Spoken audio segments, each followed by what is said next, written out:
Bacon! Nagluluto tayo ng bacon. Magluluto ako ng fish.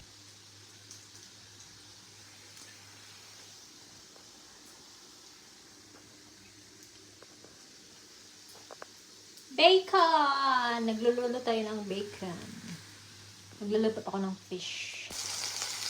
Cooking mackerel. May cooking mackerel. Isahan ng mga luto para isang ligo.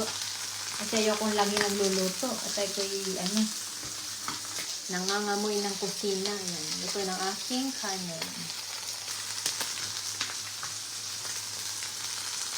Eat lunch. My food for today is yan.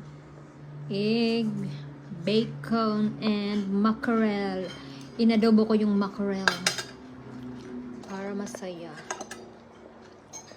Tapos, sasaw-saw tayo sa